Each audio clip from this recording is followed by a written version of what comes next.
Hello students, કેમ છો?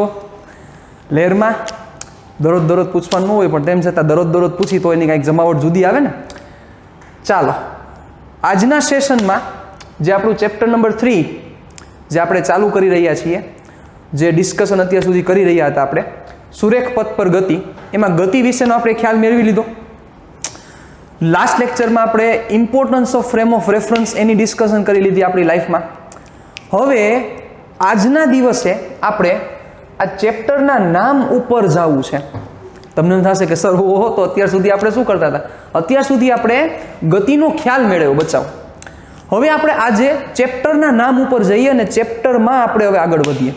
Okay, તો સૌથી પહેલા જે આપણે ડિસ્કશન કરવાની છે, આપણો જે કોર પોઈન્ટ છે આજના સેશનનો, એ છે સ્થાન, પોઝિશન. હવે વિચારો કે કોઈ પણ પદાર્થની ગતિ વિશે આપણે અભ્યાસ કરવો હોય તો અત્યાર સુધી આટલા લેક્ચર્સમાં હવે એ તો સમજી ગયા છો કે ગતિ કોને કહેવાય. યાદ કરો, કોઈ પદાર્થની સાપેક્ષે બીજો પદાર્થ પોતાના સ્થાનમાં ફેરફાર કરે, સમય સાથે સ્થાનમાં ફેરફાર કરે. પણ બચાવ, એ સમય સાથે સ્થાનમાં ફેરફાર કરે, પણ એ પહેલા એનું સ્થાન તો જાણવું જરૂરી છે ને. મતલબ કે 8 વાગે ક્યાં હતો, 9 વાગે ક્યાં હતો, 10 વાગે ક્યાં હતો, 11 વાગે ક્યાં હતો. મતલબ કે સમયની દરેક ક્ષણે જો એનું સ્થાન મળશે, સમયની દરેક ક્ષણે જો એનું સ્થાન મળશે તો આપણું કામ થશે, બાકી કામ ન થાય. તો નવો પાછો પ્રશ્ન આવ્યો કે સર, સ્થાન નક્કી કરવું કઈ રીતના? કારણ કે એનું એક તમને નાનકડું એક્ઝામ્પલ આપો એટલે તમને સમજાઈ જશે. કે સપોઝ આ એક રસ્તો છે, રેડી? હવે આ વ્યક્તિના સ્થાન વિશે તમે ચર્ચા કરવા માંગો છો કે એ વ્યક્તિ ક્યાં ઊભો છે. ચાલો, તો અહીંયા ઊભેલો વ્યક્તિ નંબર 1 અને અહીંયા ઊભેલો વ્યક્તિ નંબર 2. તો અહીંયા ઊભેલા વ્યક્તિની સાપેક્ષે, બધે સાપેક્ષ આવે જ છે સાહેબ, આના વ્યક્તિની સાપેક્ષે આનું સ્થાન જુદું આવશે, કંઈક વિચારો જોઈ. અને આ વ્યક્તિની સાપેક્ષે આનું સ્થાન જુદું આવશે, વિચારો. એટલે આ સ્થાન અને આ સ્થાન બંને ડિફરન્ટ છે. નિર્દેશ ફ્રેમ યાદ કરી લો.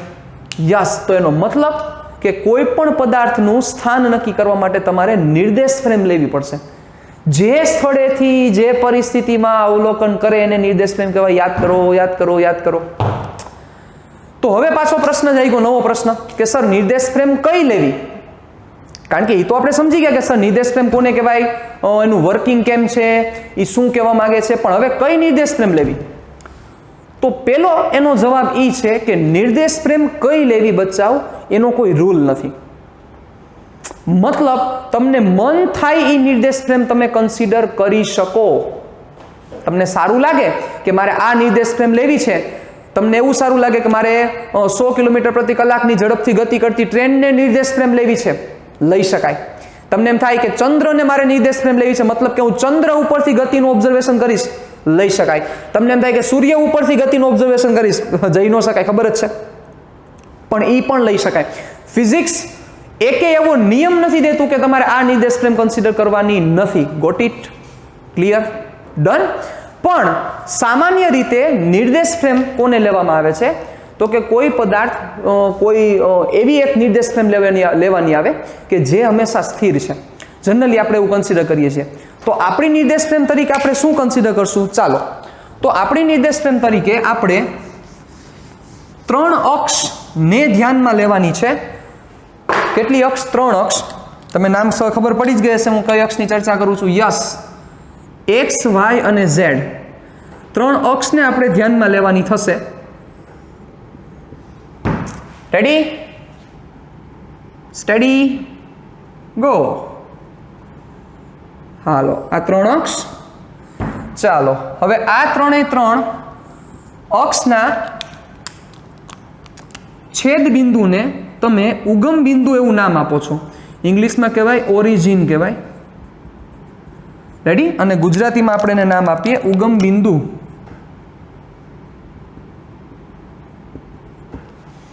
ડન? ચાલો, હવે આના નામ કઈ રીતે દેવાના છે? પહેલી વસ્તુ, આ 3 અક્ષ કઈ છે બચ્ચાઓ? પહેલા સમજાઈ ગયું. આ અક્ષ છે, એ આ અક્ષ છે બોર્ડની. પછી આ અક્ષ છે એ આ અક્ષ છે, અને આ જે ત્રીજી અક્ષ છે એ બચ્ચાઓ તમારી બાજુ આવે છે, મતલબ કે બહાર નીકળે છે. કોને બહાર નીકળે છે? બોર્ડને બહાર. લાઈટ થઈ કે સમજાવું ફરીથી? ચાલો જોઈ લ્યો ફરીથી એકવાર. આ એક્સ, આ વાય અને ત્રીજી અક્ષ છે એ આ છે બચ્ચાઓ. પણ હવે આ દેખાડી ન હોય ને આમ બહાર ન દેખાડીએ કે એટલે અમે એને ક્રોસમાં લીધેલી છે. હવે એ ત્રણેયના નામ એક્સ, વાય અને ઝેડ આપણે કન્સિડર કરવાના છે. પણ મુદ્દો એ છે કે કોને એક્સ લેવો, કોને વાય લેવો, કોને ઝેડ લેવો એવો કોઈ રૂલ નથી. હું તો એમ કહીશ કે સર એક્સ વાય ઝેડ જેવી કોઈ અક્ષ જ નથી, એ એક ઇમેજનરી પાર્ટ છે સાહેબ.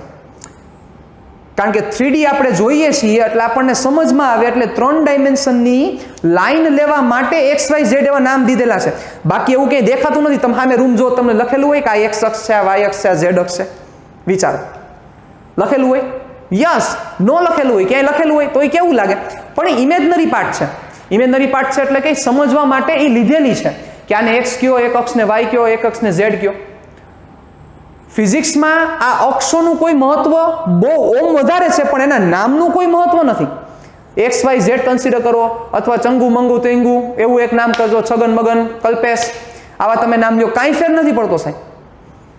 તો તમને એમ થશે કે સર આપણે કોઈ પણ જગ્યાએ આપણે આવા નામો જોઈએ છીએ કે એક્સ વાય ઝેડ જ આપેલું હોય. કોઈ પણ બુક તમે લઈ લ્યો, એક્સ વાય ઝેડ આપવાનું કારણ તો કે એનું એક જ રીઝન છે, યુનિફોર્માલિટી, મતલબ કે નિયમિતતા જાળવવી. હવે આનું એક નાનકડું એક્ઝામ્પલ આપું એટલે તમને આ વસ્તુ ક્લિયર થઈ જશે એની મેળે. કે ઇન્ડિયામાં કોઈ એક બુક તમે લઈ લ્યો, એ બુકમાં 3 અક્ષરના નામ એક્સ વાય ઝેડ આપ્યા હોય, અને તમે ઇંગ્લેન્ડ સપોઝ સ્ટડી કરવા ગયા, ઇન્ડિયા મૂકીને જવાનું જ ન હોય ક્યાંય, પણ આ તો એક વાત છે. હવે ત્યાં એના અક્ષના નામ આપ્યા હોય છગન મગન ચિંગુ, બરોબર, એવા નામ દીધા હોય. તો હવે ત્યાં તમે ભણવા જાઓ અને ત્યાં તમે એવું જુઓ કે અહીંયા ઇન્ડિયામાં તો એક્સ વાય ઝેડ કહેતા હતા, અહીંયા તો છગન મગન ચંગુ કહે છે. આમાં સાચું કયું નામ? ન્યુઝીલેન્ડમાં જાઓ તો કાંઈક નવું હોય, ABC હોય. હે, મતલબ દેશ ફરે અક્ષોના નામ ફરી જાય તો લોચા થાય ને સાહેબ તાકાતથી. આના કારણોસર યુનિફોર્માલિટી મેન્ટેન કરી છે, નિયમિતતા મેન્ટેન કરેલી છે સાહેબ. એટલે એક્સ વાય ઝેડ નામ આપેલા છે. જેમ આપણે લાલ કલરને કેવો કલર કહીએ છીએ? લાલ કલર જ કહીએ છીએ. હે, તો હવે ઇંગ્લેન્ડમાં જાઓ તમે રેડ બોલો તો એ રેડમાં સમજી જાય કે ન સમજી જાય વિચારો જોઈએ. ભલે એના શેડો ડિફરન્ટ હોય, ડઝન્ટ મેટર. તમે ન્યુઝીલેન્ડમાં જઈને બ્લુ કયો તો હવે ઇન્ડિયાનો બ્લુ અને ન્યુઝીલેન્ડનો બ્લુ ડિફરન્ટ હોય, કયો જોઈએ? શેડો ચેન્જ થતા હોય, પણ બ્લુ એટલે એનો જે કોર કલર છે એ કોઈ દી ચેન્જ થશે મગજ આંખો દોય. યસ, આ સમજવાની વાત છે. એટલે ઘણી વસ્તુ યુનિફોર્માલિટી રાખેલી છે. તો આવું જ આપણે એક નાનકડા એકમમાં પણ ચર્ચા કરી, પછી પાછા આપણા ટોપિકમાં આવી જઈએ. કે સપોઝ કિલોગ્રામ, તમે હવે રાજકોટમાં 1 કિલોગ્રામ બોલો, કે ઇંગ્લેન્ડમાં 1 કિલોગ્રામ બોલો, કે તમે કોઈ બીજો દેશ રશિયામાં 1 કિલોગ્રામ બોલો, શું ફેર પડશે કાંઈ? અફઘાનિસ્તાનમાં 1 કિલોગ્રામ બોલો, કારણ કે એ દેશ છે ને સાહેબ. ને 1 કિલોગ્રામ બોલો, શું 1 કિલોગ્રામની વ્યાખ્યા ચેન્જ થશે? નહીં થાય. એ યુનિફોર્માલિટી છે. અને યુનિફોર્માલિટી રાખવાનું કારણ શું? તો કે બધા દેશો એકબીજા સાથે સરળ રીતે શું કરી શકે? વ્યવહાર કરી શકે. રેડી? તો હવે એક્સ વાય ઝેડ શું છે? કોઈ એમ કે એક્સ વાય ઝેડ, તો એકચ્યુઅલમાં એક્સ વાય ઝેડ કંઈ છે જ નહીં, એવી કોઈ એક્સિસ જ નથી, પણ એક ઇમેજનરી પાર્ટ છે કે જેને આપણે એમ કહીએ કે 3 ડાયમેન્શન દર્શાવવા છે તો એને કંઈક નામ લેવું પડશે. આ 3 રેખાને દર્શાવવા માટે કંઈક નામ લેવા પડશે. તો એ નામ તરીકે એક્સ વાય ઝેડ કન્સિડર છે. બાકી ફિઝિક્સને કોઈ ફેર નથી પડતો. તમે અહીંયા A, B અને C એક્સિસ લખી નાખો, ડઝન્ટ મેટર. ઓકે, એટલે આવું જરાય મગજમાં ન રાખતા. એક્સ વાય ઝેડ તમને સામે દેખાતી નથી. તમને ક્યાંય સામે આમ દેખાતી હોય? ન દેખાતી હોય, પણ તેમ છતાં લેવામાં આવે છે. શું કામ? તો કે એને સમજવા માટે, એ વસ્તુને સમજવા માટે, એ જગ્યાને સમજવા માટે, એને સરળ રીતે કઈ રીતના ઉતારવું મગજમાં, એના માટે એને લેવામાં આવે છે. ઓકે, એટલે આ વસ્તુ પહેલા મગજમાંથી કાઢી નાખજો. એક્સ વાય ઝેડ જેવું કાંઈ હોતું નથી, પણ તેમ છતાં એક્સ વાય ઝેડ જેવું હોય છે. કઈ રીતે હોતું નથી અને કઈ રીતે હોય છે એ સમજવું જરૂરી છે. ચાલો, તો હવે પાછો પ્રશ્ન થશે, સર આને એક્સ કેવું, આને એક્સ કેવું કે આને એક્સ કેવું? ગમે તેને એક્સ કહી શકાય, પણ રૂલમાં એ લોકો એવું કન્સિડર કરે છે કે તમારે નામ છે એને એન્ટી ક્લોકવાઇઝ દેવાના છે. કઈ રીતે એન્ટી ક્લોકવાઇઝ? એટલે કે વિષમ ઘડી દિશામાં. કેવી દિશામાં? વિષમ ઘડી દિશામાં તમારે એને નામ દેવાના છે. એ એક રૂલ મેન્ટેન કરેલ છે. એટલે સપોઝ હું આને એક્સ કહું તો વિષમ ઘડી એટલે આમ થાય ને બચ્ચાઓ? યસ. તો જો આને એક્સ કહું તો મારે આને વાય કહેવો પડે અને આને ઝેડ કહેવો પડે. જો હું આને y કહું તો મારે આને z કહેવો પડે, આને મારે x કહેવો પડે. જો હું આને x કહું તો y કોણ થાય બચ્ચાઓ? વિષમ ઘડી વહી જાવ, x પછી y, આ y અને આ z. રેડી? એટલે વિષમ ઘડી દિશામાં એના નોટેશન તમારે દેવાના થશે. ચાલો, તો હવે આ અક્ષ છે, એ અક્ષને આપણે શું નામ લઈએ છીએ? આપણે આને x એક્સિસ તરીકે ઓળખીએ છીએ, એટલે x અક્ષ, અથવા ખાલી x અક્ષ લખો તો પણ ચાલે. તો હવે આ x, તો વિષમ ઘડીમાં આ કઈ થશે? તો કે y એક્સિસ. અને આ એક્સિસ કઈ થશે? તો કે z એક્સિસ. ઓકે, હવે આ બિંદુ છે ઉગમ બિંદુ. રેડી? જેને બીજા શબ્દોમાં સંદર્ભ બિંદુ પણ કહેવામાં આવે છે.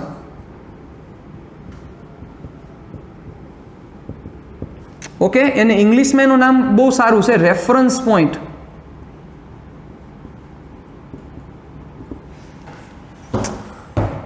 ઓકે, તો આ તમારી નિર્દેશ ફ્રેમ થઈ, સ્થિર નિર્દેશ ફ્રેમ. હજી આ નિર્દેશ ફ્રેમમાં શું ઘટશે બચ્ચાઓ? જોવો જોઈએ, સ્થાનમાં તો x અક્ષ આવી ગઈ, y અક્ષ આવી ગઈ, z અક્ષ આવી ગઈ, એટલે 3D પહોંચી ગયા. પણ એક વસ્તુ ઘટશે. શું ઘટશે? સમય. એટલે આપણે નિર્દેશ ફ્રેમમાં શું એડ કરી દઈએ? ટાઈમ, એટલે કે ક્લોક, એટલે કે ઘડિયાળ. ઘડિયાળ આપણે એડ કરી દીધી નિર્દેશ ફ્રેમમાં.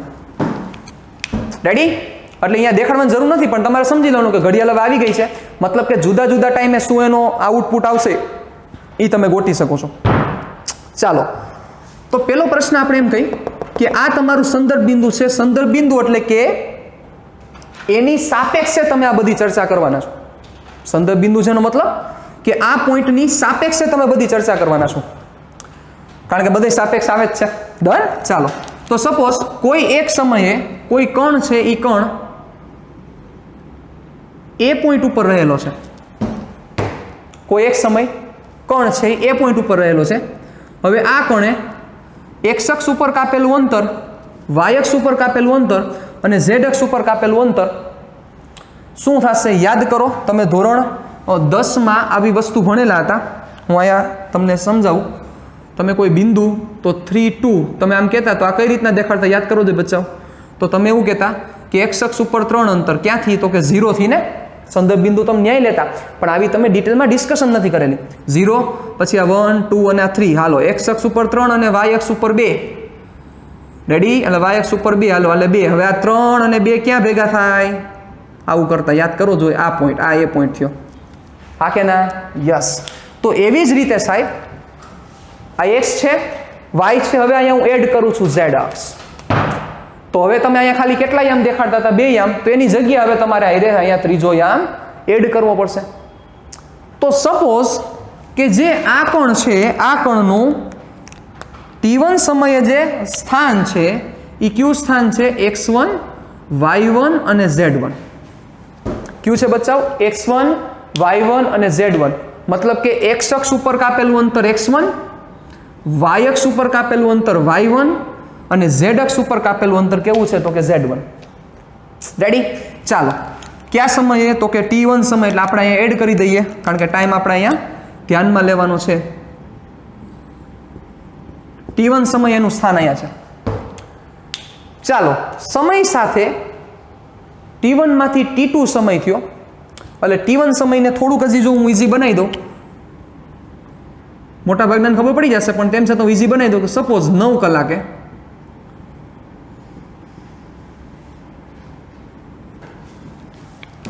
ઓકે, અને t2 સમય એટલે કે આપણે એમને કહી દઈએ કે 1 કલાક વહી ગઈ. બરોબર? 9 કલાક પછી 1 કલાક ગઈ, એટલે કે t2 સમય એટલે કેટલા થયા? તો કે 10 વાગે. સપોઝ આ કણ ગતિ કરીને આ પોઈન્ટ ઉપર પહોંચે છે. જે પોઈન્ટને હું નામ દઈ દઉં છું B પોઈન્ટ. કઈ રીતે ગતિ કરે છે તમે સમજી જ ગયા કે જ્યાં એનો સ્થાન સદિશ છે x2, y2 અને z2. રેડી? પ્રારંભમાં ક્યાં હતો? એ પોઈન્ટ ઉપર હતો. અંતિમ ક્યાં પહોંચ્યો? તો કે B પોઈન્ટ ઉપર. કયા સમયે પહોંચ્યો બચ્ચાઓ? t2 સમયે. ઓકે, અને t2 એટલે આપણે કેટલા લઈ લઈએ છીએ? t1 એટલે 9 કલાક, t2 એટલે હું લઈ લઉં છું 10 વાગે. ચાલો, પ્રોબ્લેમ છે કોઈને? રેડી? ડન? ચાલો, તો હવે આપણે અહીંથી જોવા જાવ તો 4 વ્યાખ્યા ટોટલ દેવાની છે. એક પદાર્થ સ્થિર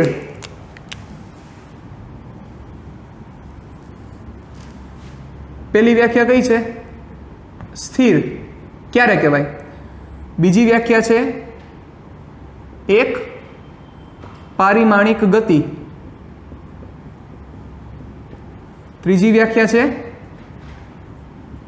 દ્વિપારિમાણિક ગતિ. અને ચોથી વ્યાખ્યા છે ત્રિપારિમાણિક ગતિ. આપણે ખાલી નાનકડી આ 4 વ્યાખ્યાઓની જ આજે ચર્ચા કરવી છે. પણ જેમ આપણે હર વખતે કરીએ છીએ તેમ પાછું આપણે આ વસ્તુને આપણી લાઈફ સાથે સિંક્રોનાઇઝ કરીએ તો કોને? યસ, સંદર્ભ બિંદુ. સંદર્ભ બિંદુની મહત્વતા શું છે? રૂટીન લાઈફમાં તમે આનો ખૂબ જ મોટા પાયે ઉપયોગ કરો છો. જો તમને ખબર ન હોય તો સાહેબ ક્યાં કરો છો કહું તમને? યાદ કરો, સ્કૂલેથી જેવા નીકળ્યા હોય, સપોઝ મમ્મીનો ફોન આવ્યો હોય, સમજજો બરોબર, આ એક આખું ઓબ્ઝર્વેશન લેજો. સ્કૂલેથી તમે નીકળ્યા હોય અને સપોઝ મમ્મીનો ફોન આવ્યો હોય તો મમ્મી તમને એમ પૂછે કે ક્યાં પહોંચ્યો? તમને એમ પૂછે ક્યાં પહોંચ્યો? તો તમે એમ કહેશો કે મમ્મી હમણાં હું 10 મિનિટમાં ઘરે પહોંચી જઈશ. તો વિચારો, તમે ખાલી આટલો વર્ડ બોલો છો, 10 મિનિટમાં ઘરે પહોંચી જઈશ, ત્યાં મમ્મીને સંદર્ભ બિંદુ ખબર પડી જાય છે. કઈ રીતે ખબર પડી જાય છે? તમે સ્કૂલેથી પાછા આવો છો એટલે મમ્મી આખું મગજમાં કેલ્ક્યુલેશન કરી લે કે યસ 10 મિનિટે ઘરે પહોંચી જશે તો એ ક્યાં પહોંચ્યો હશે? તો કે આ જગ્યા હજી પહોંચ્યો હશે. સંદર્ભ બિંદુ. હવે અહીંયા તમે સંદર્ભ બિંદુ શું આપ્યું? તમે ખાલી એટલું બોલ્યા 10 મિનિટમાં હું ઘરે પહોંચી જઈશ. મતલબ તમારા મમ્મીએ ઘરની સાપેક્ષે, ઘરને પોઈન્ટ લઈને ઘરની સાપેક્ષે કેટલા અંતરે ઓલો વ્યક્તિ છે, મતલબ કે કેટલા અંતરે તમે છો એ સીધું ડિટેક્ટ કરી લીધું. વિચારો, તમે મમ્મીને એમ કહો કે મમ્મી મારું નક્કી નથી આવવામાં, તો ત્યારે કોઈ પણ ચર્ચા ન થઈ શકે. તો ત્યારે મમ્મી શું થઈ જાય છે? તો કે આકુળ વ્યાકુળ થઈ જાય કે કેમ નક્કી નથી. એનો મતલબ શું છે? કે કઈ જગ્યાએ છો એમ સંદર્ભ બિંદુ માંગે છે. કારણ કે તમે એમ કહો કે નક્કી નથી, એનો મતલબ કે તમે એકેય જગ્યા ઉપર કાંઈ ડિસ્કશન કરી જ શકતા નથી કે ક્યાં છે એ થોડું નક્કી થાય.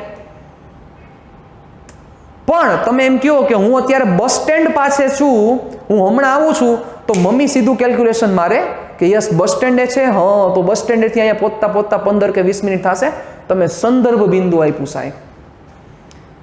એટલે સંદર્ભ બિંદુ, રેફરન્સ પોઈન્ટ એની ખૂબ જ ઇમ્પોર્ટન્ટ છે.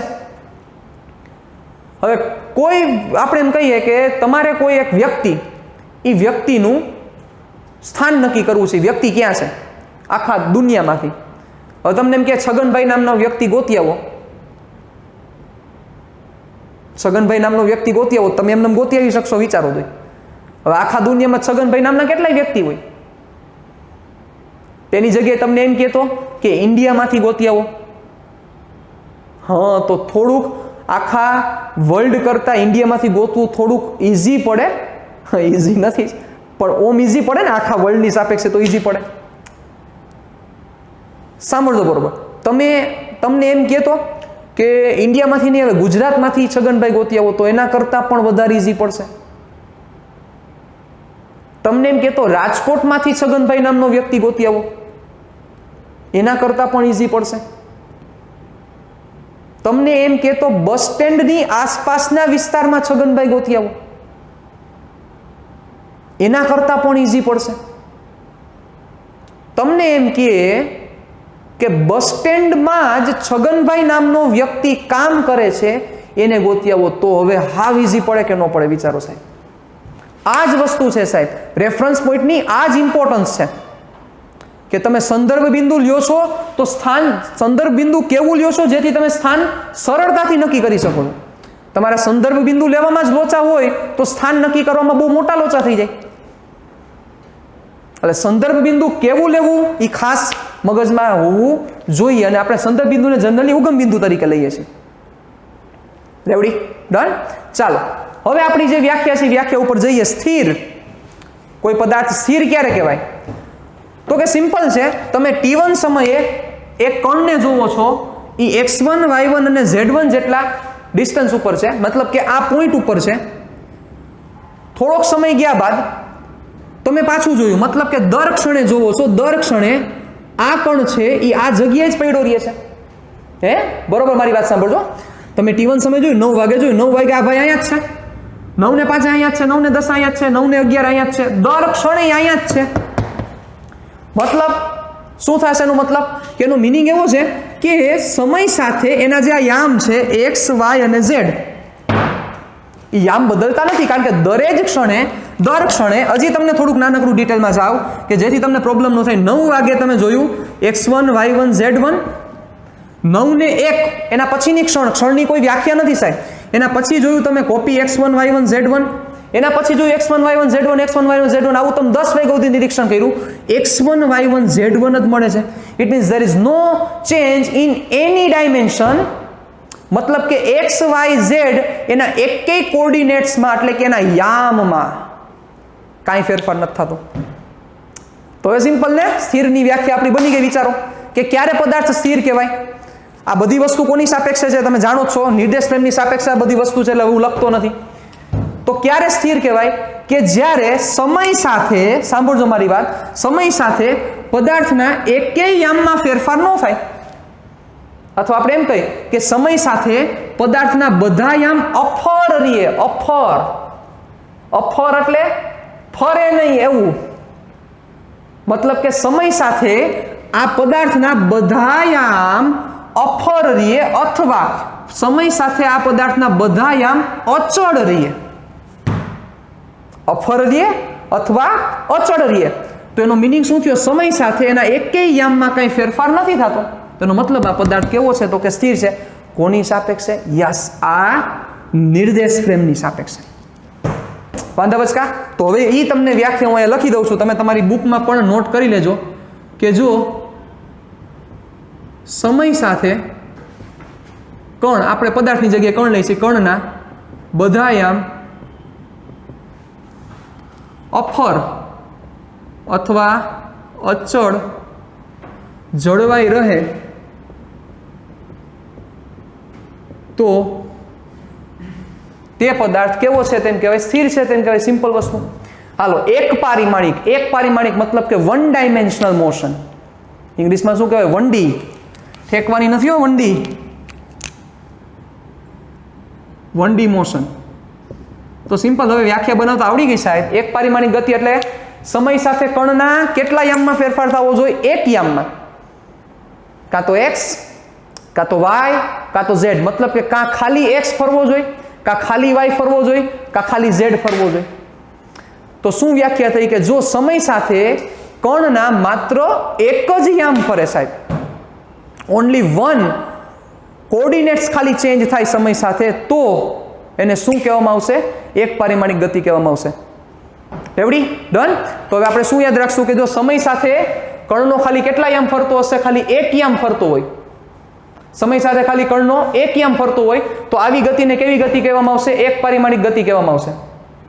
તો ચાલો હવે આપણે એને કન્સિડર કરીએ, અહીંયા સમજીએ. ચાલો, હાલો, આવી ગયા અહીંયા માર્કેટમાં x, y અને આ z. હવે જોજો, કણ અહીંયા રહેલો છે સાહેબ. કલ્પના હો સાહેબ, કલ્પના ઉપર જ આખી જિંદગી હાલે છે સાહેબ. કણ અહીંયા રહેલો છે, જેને આપણે x1 y1 z1 કહેતા હતા. યાદ કરી લો.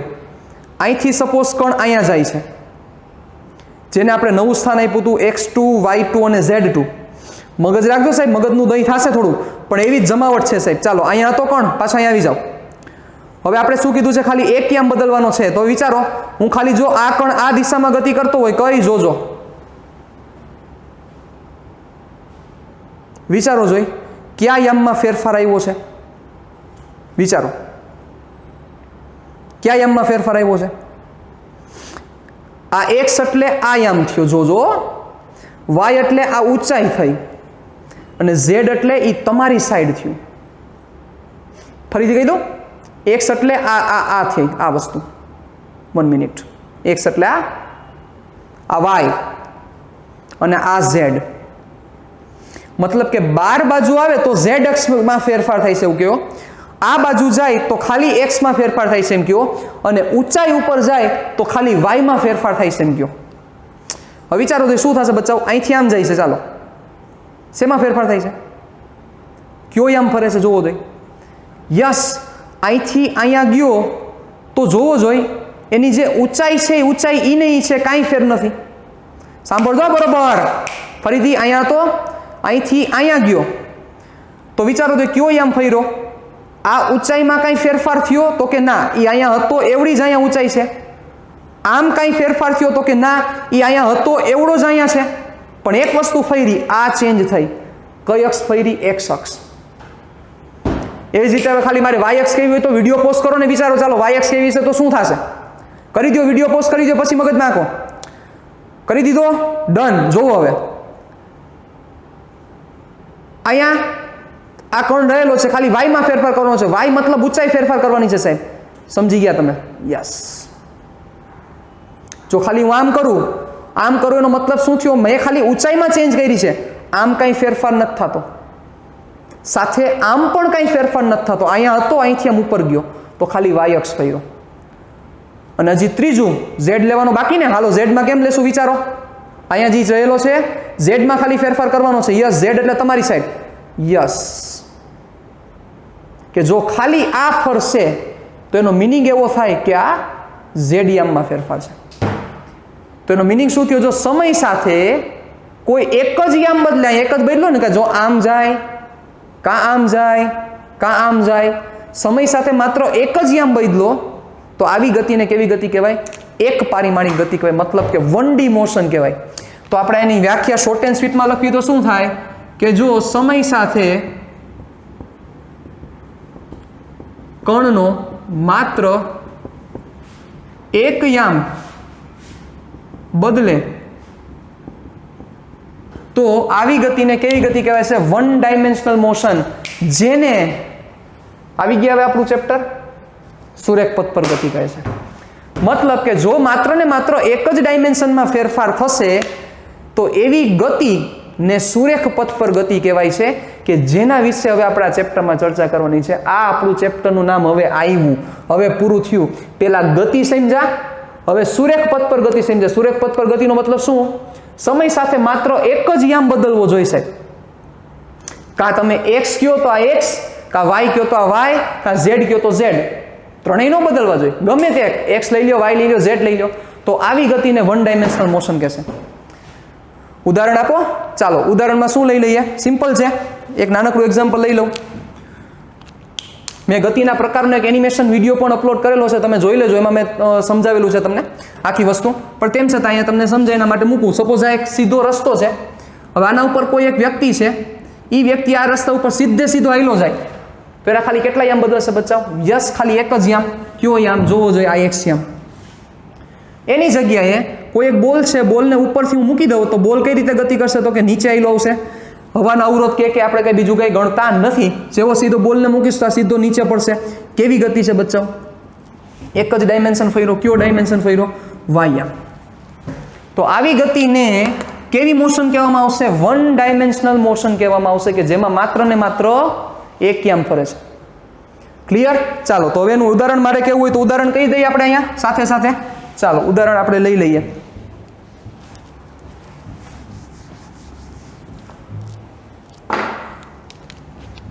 ઉદાહરણમાં કોણ આવશે અહીંયા? વિચારી લ્યો. સુરેખ પથ પર ગતિ કરતા વાહનો. રેડી? ગતિ કરતા વાહનો લઈ શકાય. સુરેખ એક્ઝેક્ટ સ્ટ્રેટ જ હોવો જોઈએ. અને બીજું એક એક્ઝામ્પલ લઈ લઈએ. તો બીજા એક્ઝામ્પલમાં શું આવશે? તો કે મુક્ત પતન કરતો બોલ અથવા દડો. મુક્ત પતન એટલે શું છે? આમાં આપણે ભણવાના છીએ, પણ સીધો મૂકી દો એટલે સીધો નીચે આવેલો આવે. એ બોલ પણ કેવી ગતિ છે? 1D મોશન છે. તો હવે 2D માં શું થશે બચ્ચાઓ? યસ, 2D માં થશે સમય સાથે કણનો માત્ર એક નહીં પણ 2 યામ બદલે. હવે તમે વ્યાખ્યા પૂરી કરી દેજો આખી. તો 2 યામ બદલે તો આવી ગતિને દ્વિપારિમાણિક ગતિ કહેવાય. અને જો સમય સાથે 3 યામ બદલે, દ્વિપારિમાણિક ગતિ એટલે કે 2 ડાયમેન્શનલ મોશન, 2D મોશન કહેવાય ઇંગ્લિશમાં એને. કેવી મોશન કહેવાય? 2D. રેડી? આનું એક્ઝામ્પલ છે. ઓકે, આનું એક્ઝામ્પલ આપણે અહીંયા લઈ લઈએ, બારી કરી નાખીએ અહીંયા. ઓકે, ચાલો કઈ રીતના પાછું એકવાર યાદ કરી લ્યો. ચાલો જોઈ લ્યો ઝડપથી. એક્સ, વાય અને ઝેડ માર્કરના ક્રમ ફરી ગયા છે, પણ આપણે તો એક્સ વાય ઝેડથી કામ છે. ચાલો અહીંયા રહેલો છે કોણ? હવે જોજો, અહીંથી ગતિ કરીને આમ જાય. કેટલા આમ ફર્યા વિચારજો, મગજ આંકજો તાકાતથી સાહેબ. અહીંયા હતો, અહીંથી ગતિ કરીને આમ ગયો. જોજો શું શું ફેરફાર થયો, જોવો જોઈ. તમારી બાજુ આવ્યો તો કે ના, કારણ કે અહીંથી ગતિ કરીને આમ ગયો છે. તો શું થયું? એક તો હાઈટ બદલી, અને સાથે સાથે અહીંથી ગતિ કરીને આમ ગયો છે એટલે આમ પણ ગયો. મતલબ કે 2 ડાયમેન્શનમાં ફેરફાર થયા. ક્યાં 2 ડાયમેન્શન? આ એક્સ અને વાય. હાલો જોજો આ ગતિ એક્સ વાય છે.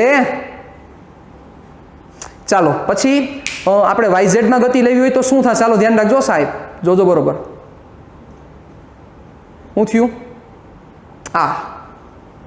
તો શું થાય? અહીંયા હતો, ત્યાંથી અહીંયા પહોંચ્યો.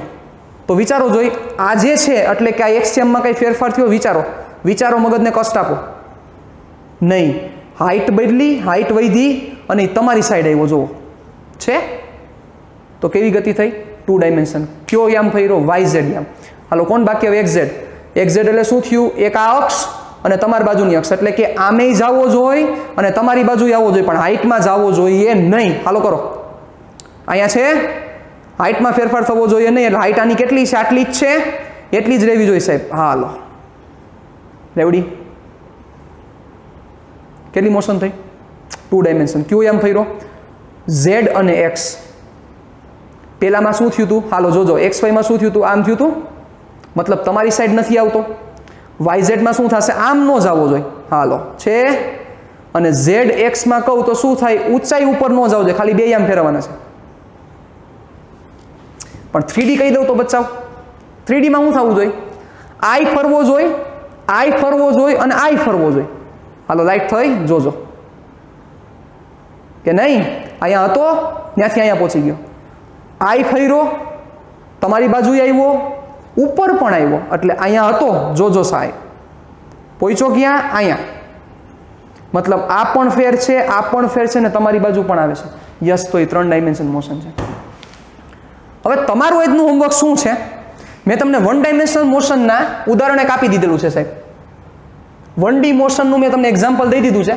તમારે મને હોમવર્કમાં 2D અને 3D મોશન વિશે મને એક્ઝામ્પલ દેવાનું છે કે 2D મોશનનું એક્ઝામ્પલ શું થશે. એક્ઝામ્પલ મેં લખેલા નથી. આ જ તમારું આજનું હોમવર્ક છે કે આના એક્ઝામ્પલ તમારે મને ગોતીને દેવાના છે. એક્ઝામ્પલ એટલે આનું ઉદાહરણ ગોતીને દેવાનું છે. રેવડી? અને હજી એક પ્રશ્ન તમારી સામે રજૂ કરી દો, પછી આપણે રજા લઈએ. કે સમજો બરોબર કે શું કોઈ દી પરફેક્ટ 1 ડાયમેન્શન મોશન શક્ય છે? શું પરફેક્ટ 1D મોશન એટલે કે ગતિ શક્ય છે? મતલબ કે કોઈ સીધો રસ્તો દેખાતો હોય તો એના એ રસ્તા ઉપર વાહન એક્ઝેક્ટ આમ સીધું જ હાલ્યું જાય, કંઈ આમ થોડું કંઈ ફેરફાર ન થાય. શું પરફેક્ટ 1D મોશન શક્ય છે? અને હજી એક પ્રશ્ન, આપણી લાઈફમાં એટલે કે રૂટીન લાઈફમાં કઈ મોશન જોવા મળે છે? કેટલા ડાયમેન્શન વાળી મોશન જોવા મળે છે? હાલો જગ્યા ઘટે છે પણ નો પ્રોબ્લેમ. રૂટીન લાઈફમાં કઈ ગતિ જોવા મળે છે? રેવડી? આ 2 પ્રશ્ન છે. આ 2 પ્રશ્ન તમારે મને જવાબ દેવાના છે અને સાથે સાથે આ મસ્ત રીતે આખી વસ્તુ તમારે તમારી બુકમાં લખી લેવાની છે સાહેબ. અહીં વ્યાખ્યા બધી પૂરી કરી દેવાની છે. ક્યાંય પણ અટકો તો ગમે ત્યારે મને તમે ફોન કરી શકો છો. મારો ફોન નંબર છે અહીં લખી દઉં છું, તમે મને ફોન કરી શકો છો 7817802090. આ મારો નંબર છે અને નામ તો મારું ખબર હશે અને ન ખબર હોય તો ટાક્ષર મારું નામ છે.